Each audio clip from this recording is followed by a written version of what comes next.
Hello everyone! Welcome back to my YouTube channel, ang Stargazer 70. By the way, bago tayo mag-umpisa, gusto ko munang magpasalamat sa inyong lahat sa patuloy niyong pagtangkilik at panonood sa aking YouTube channel. Sa nakaraang 9th vlog, inaabot ko po sa inyo ang aking buong pusong pasasalamat at dumadami na po tayo sa aking YouTube channel. Kung mapapansin ninyo, na iba na naman po ang ating setting. Nandito po ako sa labas, sa isang hotel. I just had a meeting a while ago. Well, successful yung meeting. Kaya I decided na dito na rin gawin yung aking 10th vlog. Okay? Mahangin po dito. Kaya kita nyo, gumagalaw-galaw yung herereng ko. Teka, inom muna po ako ha. Nauuhaw akong init. Okay. Ayan. So, let's start the ball rolling.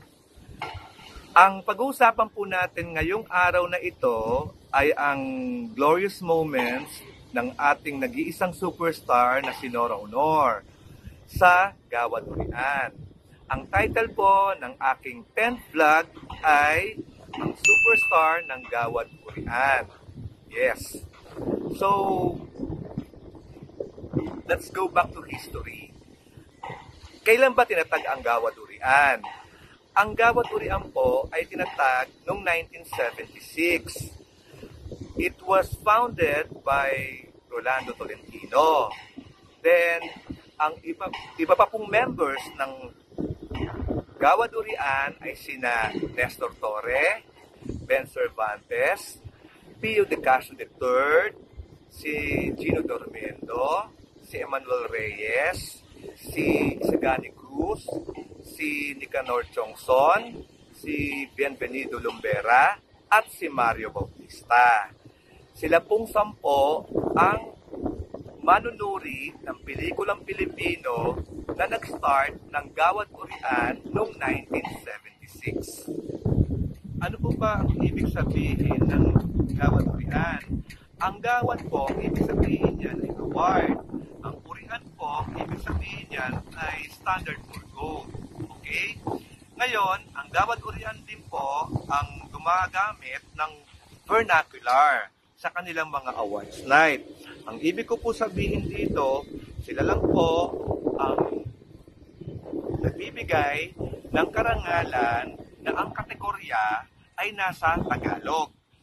Example, pinakamahusay na pelikula, pinakamahusay na pangunahing aktres, pinakamahusay na pangunahing aktor, so on and so forth. So, alam niyo na po, di ba? So, balik na po tayo sa glorious moments ng ating nag-iisang superstar sa Gawad Urian. Title po nito, ulitin ko, ay ang superstar ng Gawad Urian. Si Ate Guy po ay unang na-nominate bilang Best Actress sa unang Gawad Urian. Ito po ay para sa pelikulang Tatlong Taong Walang Diyos. Kauna-unahan din pong nanalo si Ate Guy ng Best Actress sa Urian. Si Ate Guy po ay nakakuha ng 8 boto mula sa mga manunuri. Almost unanimous po ang boto kay Ate Guy dahil 10 po yung manunuri. So, yung 2 manunuri po, nag-split po ang boto nila kina Hilda Coronel at Mona Lisa sa pelikulang Insyang. Okay. Ayan, nag-iba po ako ng ng location, ng ingay po ng bata doon. Oo. Baka anak ng bangaw 'yun. Anyway, sige. Let's continue. In 1978, na-nominate po si Ate Guy for Ikaw Ay Akin. Same with Vilma Santos for Ikaw Ay Akin. Pero it ended up na si Beth Bautista po ang napili ng Urian for Best Actress para sa Hindi Sayong Mundo Baby Fortuna. May alingas-ngas nung araw na kaya daw si Beth Bautista ang pinanalo ay nag-play safe pong Urian, kina Nora at Vilma. So, hindi ko po alam yung inside story nito, kung anong nangyari afterwards, pero basta it resulted that Beth Bautista won the Best Actress for that year. Okay? Then the following year, na-nominate naman po si Ate Guy for Inaka ng Anak Mo. Dito po, na-nominate din si Lolita Rodriguez for the same film. Pero ang nanalo po ay si Charito Solis for Ina Kapatid Anak. Then, in 1980, na-nominate naman po si Ate Guy for Bona. Dito po, nanalo na naman po si Ate Guy ng kanyang second Best Actress Award. Nakatay po si Gina Alahar for the movie naman na Brutal. Okay? Then in 1981, na-nominate na naman po si Ate Guy for the film Bakit Bugaw ang Langit. Si Gina Alahar po ang nanalo for the movie Salome. Then in 1982, na-nominate po si Ate Guy for the movie Himala.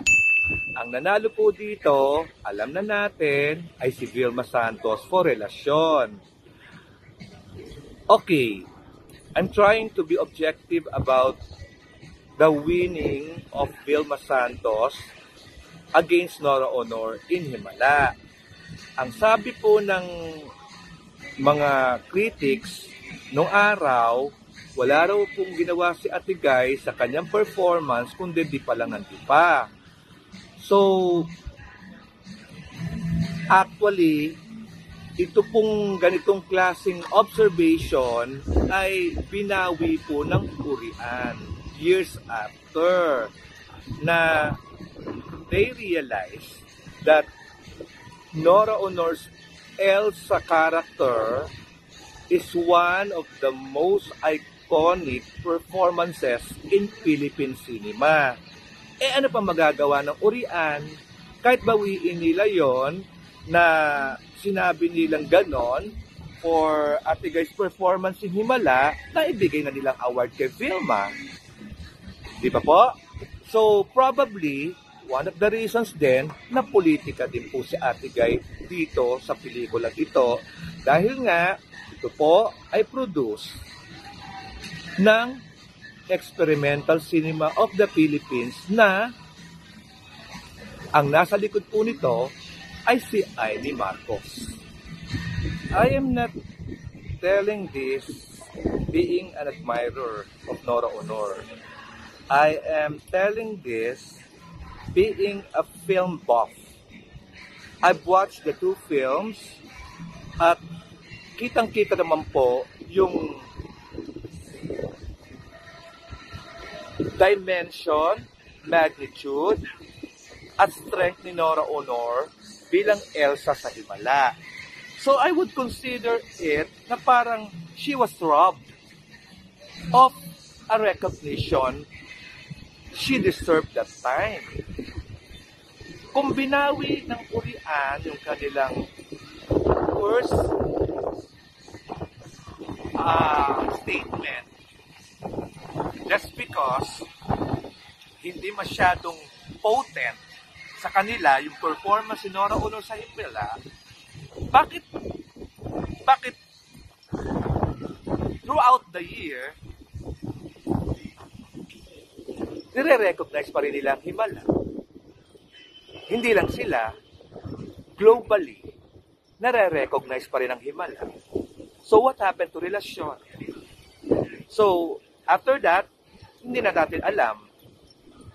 Well, the rest is history. Sabi nga, hindi na pwedeng bawiin ang award, pero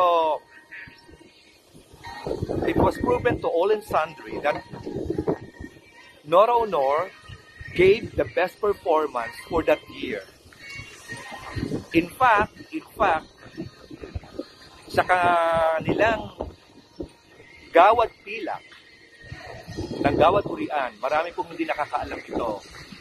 Itong pong gawad pilak na to ay duration po to mula 1970 hanggang 1999. Kaya pilak for 30 years. Okay. Pinili po ng Korean ang 10 pinakamahusay na pelikula for the past 30 years. From 1970 to 1999. Isa po ang himala sa 10 pelikulang napili ng Urian. Wala po ni isang pelikula si Vilma Santos doon sa 10 napili ng Urian. Kayong mga bangaw, huwag na kayong mag-oppose. May resibo yan. Tanungin niyong Urian, huwag puro putak ng putak. Huwag maging moron. Huwag maging syunga-syunga. Huwag magkaroon ng palaging fan mentality. Mag-research kayo, mag-dissect kayo. Formulate facts. Hindi pwede yung mga aanga-anga dito. So, having said that, talagang yung raid sa Himala, the movie and the performance of Nora Honor is exceptional.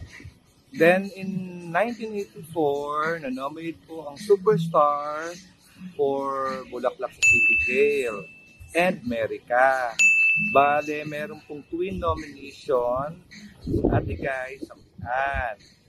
Kalaban po niya dito si Vilma Santos for Sisters del L. Na-discuss ko na po ito before sa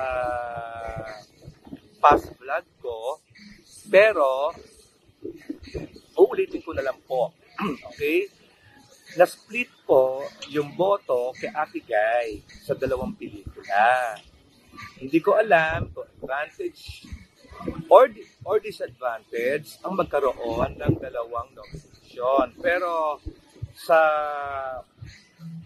sitwasyon po na nangyari kay Ate Guy that time, it was more of a disadvantage dahil nga na-split up po yung boto sa kanya. Okay, to set the record straight, si Ate Guy po sa Bulaklak nakakuha ng 3 boto. Si Ate Guy po sa Amerika nakakuha ng 3 boto rin. So, si Ate V po sa Sisters Stella L nakakuha ng 4 na boto. So, yun pong nangyari. So, Vilma Santos emerged as the winner.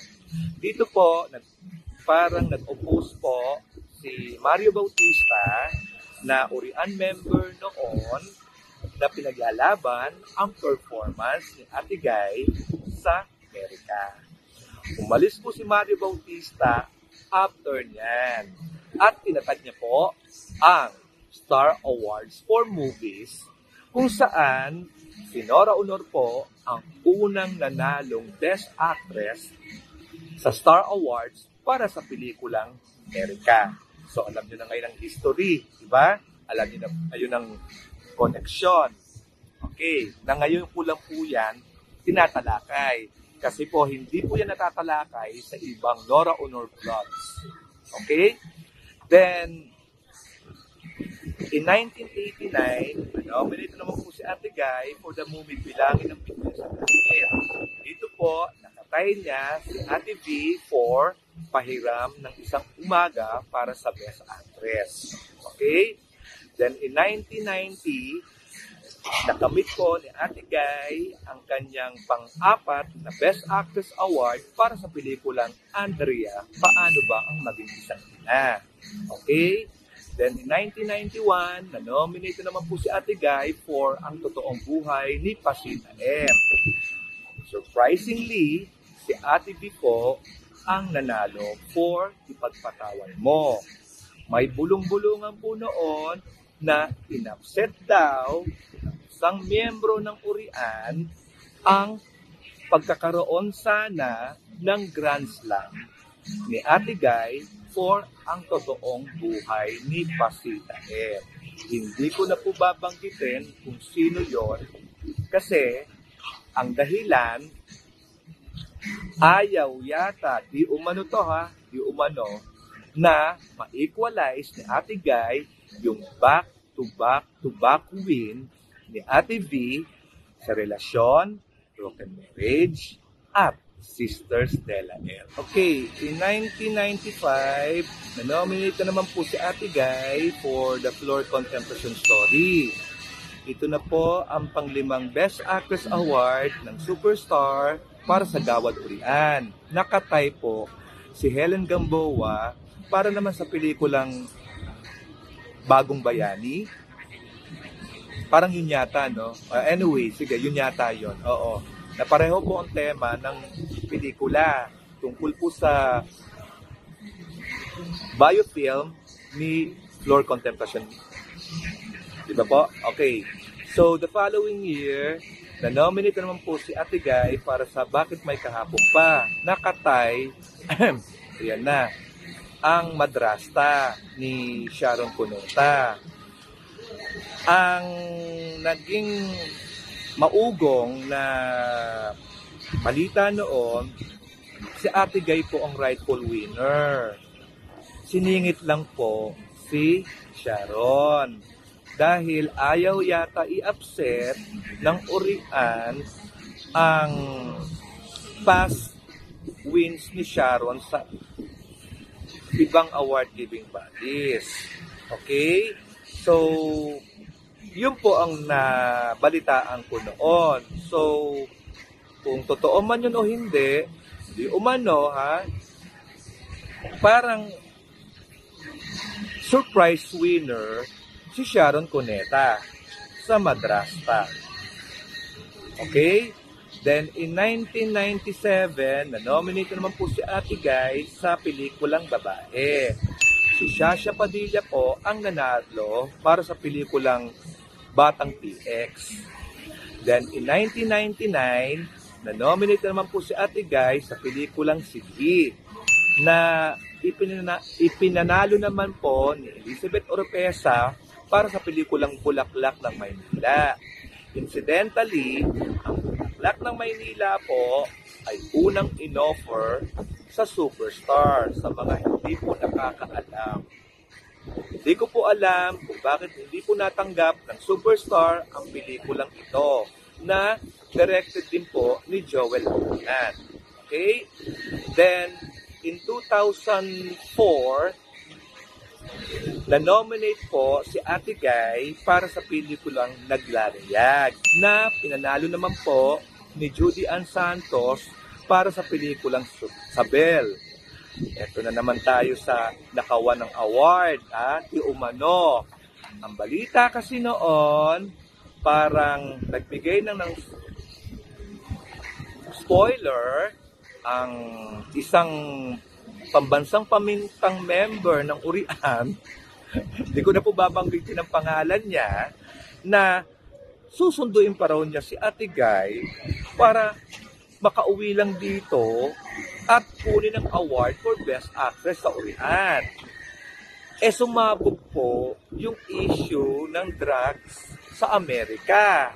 So, hindi ko na po alam kung bakit biglang nalihis po yung spoiler ni Akla na hindi nga po nakauwi dito si Ate Guy for any reason at all. Hindi ko po alam kung anong dahilan. Ang nangyari, bigla na lang pong nag-emerge si Judy Ann Santos na winner. Then, nawala po si Ate Guy ng 8 years sa Amerika, balik, gumawa ng pelikulang Daewon, kaya Brillante, na-nominate po si Ate Guy sa Urian para sa pelikulang Daewon, at ito na po ang pang-pitong Best Actress Award ni Ate Guy sa Gawad Urian. The following year, na-nominate na naman po si Ate Guy for Ang Kwento ni Mabuti, na ang nanalo po yata ay si Angeli Abayani. Then, the following year, na-nominate naman po si Ate Guy for the movie Dementia, na ang nanalo naman po ay si Yula Valdez para sa pelikulang Lagitab. Then, the following year, na-nominate naman po si Ate Guy for the movie Taklog, na ang nanalo naman po ay si LJ Reyes para sa pelikulang Anino sa Likod ng Buwan. Then, the following year, na-nominate naman po si Ate Guy para sa pelikulang Hinulit, na pinanalo naman po ni Hasmin Kilip para naman sa pelikulang Pamilya Ordinaryo. All in all po, Sa history po ng Urian, si Ate Guy po ang may pinakamaraming Best Actress nominations, 21, all in all. Si Ate Guy din po ang may pinakamaraming karangalan para sa actress ng dekada. Isa pong parangalan si Ate Guy noong 1980s, followed in 1990s, at recently lang po para naman sa dekada 2011 hanggang 2020. Siya po lang ang may hawak ng record na yan na ikinaiinit na naman po ng ulo ng mga bangaw. Kasi naungusan na po niya si Ate V bilang Best Actress of the Decade. Si Ate V po ay may dalawa lang noong 80s at 90s. Si Ate Guy po, 3 na. Ang equivalent po niyan ay 30 years. Kay Ate V po, 20 years lang. Ang layo. Ano nangyari sa extra? Kala ko ba maganda? Bakit hindi napuri? Bakit hindi siya naging actress ng dekada? O hindi ba po? Then, si Ate Guy lang po ang nagkaroon ng Best Actress nomination ng 5 consecutive years twice. Isahan po natin. 1978, Ikaw Ay Akin. 1979, Inak ka ng Anak Mo. 1980, Bona. 1981, Bakit Ikaw ang Langit. And 1982, Himala. Okay. In 2012, The Womb. In 2013, Ang Kwento ni Mabuti. In 2014, Dementia. In 2015, Taklog. And finally, 2016, Inulit. Ito na po ang second na 5 consecutive nominations ni Ate Guy sa Urian. Okay? Then, si Ate Guy din po ay pinarangalan ng Urian noong 2015 para sa Natatanging Gawad Urian. Siya po ay pinarangalan ahead of Mare. Si Mare po ay pinarangalan after 2 years lang. Okay. Ito na naman po yung pinaghihimutok ng mga bangaw na dapat daw sabay. Bakit sabay? Marunong pa kayo sa Urian. Impose kayo ng ganyang bagay. Ang gawin niya siguro, gumawa na lang kayo ng sarili niyong award-giving body at ibigay niyo lahat kay Mari ng awards. My gosh! So childish, so immature. Hindi na kayo nagbago talaga. Yung alam niyo, yung envy, nakakalason talaga ng pagkatao yan. Well, anyway, yun po, ang naging record po ni Ate Guy sa Urian. And not to mention, si Ate Guy din po ang nagkaroon ng 2 back-to-back win sa Urian. 1989 para sa Bilangin, ang Bituin sa Langit, at 1990 para sa Andrea, Paano Bang Maging Isang Ina. Then in 1995, sa Floor Contemplation Story, and the following year, in 1996, para naman po sa Bakit May Kahapon Pa. Okay? So, let's go tayo sa Connect. Sino-sino bang mga nakasama ni Ate Guy sa pelikula na nanalo din ng Urian? Actually, bihira lang po. Sa Best Actor, wala. Sa Best Supporting Actor, wala din ako natatandaan. Ang alam ko lang po, sa Best Supporting Actress, ang mga nanalo po ay sina Jacqueline Jose, 1995 para sa The Floor Contemplation contemplation story, at si Glidon Mercado para naman sa Sidhi 1999. Sila po dalawa ay nanalo din ng Gawad Urian para sa Best Supporting Actress. Ngayon, sa Best Director, pagkakaalam ko lang po, si Joel Labangan lang po ang naging Gawad Urian Best Director para naman sa pelikulang The Floor Contemplation Story. Ngayon, sa Best Picture naman po, alam ko, isa lang. Sa full-length film, Taklog lang po ang nanalo noong 2016.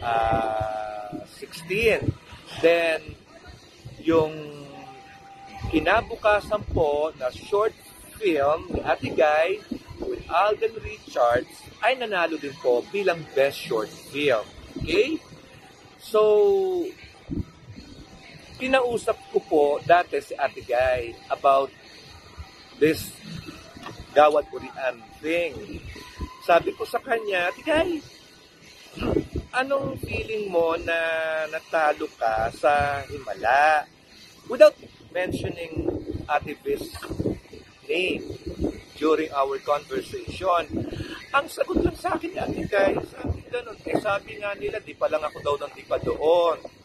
Yun daw, Denny, sabi nila ganon. Tapos, nabalitaan ko na lang, ilang taon after, ngayon, pinoconsider pala nila yung performance ko doon na isa sa pinaka mahusay kong pagganap. Which is true. Which is true. Sabi ko kay Ate Guy, totoo naman yun, Ate Guy, na talagang isa yan sa pinaka-iconic performances ng isang artista. Actually, kung papipiliin ako ng pinaka-top iconic performance in Philippine cinema, yan ang pipiliin ko. Yung pagiging Elsa mo sa Himala. Dinangiti si Ate Guy, sabi niya sa akin, totoo? Oo, marami kang mga pelikulang magaganda at mahusay ang pagganap mo. Pero I think your performance in Elsa is extra exceptional. Sinabi ko po yan kay Ate Guy. So, kahit paano po, si Ate Guy po, nailabas niya po yung kanyang damdamin about being snubbed by Urian sa kanyang performance daw sa Himala. Pero the same feeling, hindi tumatak sa utak ni Ate Guy yan at hindi yan naging balakid para mawala siya ng ganang umarte, mawala siya ng gana sa career niya afterwards. No, I didn't see it to her. Si Ate Guy naman, napaka-resilient naman yan throughout the years. Tingnan yung nangyari sa kanya, up to now, very active. She's doing films left and right. Marami na siyang natapos sa pelikula na sana mapanood na natin na hanggang ngayon, nakaburo pa. Ewan ko kung kanino natin ibubunto ng sisi. Well, anyway, mag-antay na lang po tayo sa susunod na kabanata ng kanyang mga pelikula. Okay? At diyan po nagtatapos ang ating 10th vlog na pinamagatang kong ang superstar ng Gawad Urian. Muli, maraming salamat po sa lahat ng tagapakinig, tagapanood ng aking YouTube channel, The Stargazer 70. Hanggang sa muli, at huwag kalimutang mag-subscribe, like, and share. Magandang araw sa inyong lahat hanggang sa muli. Okay? God bless us all.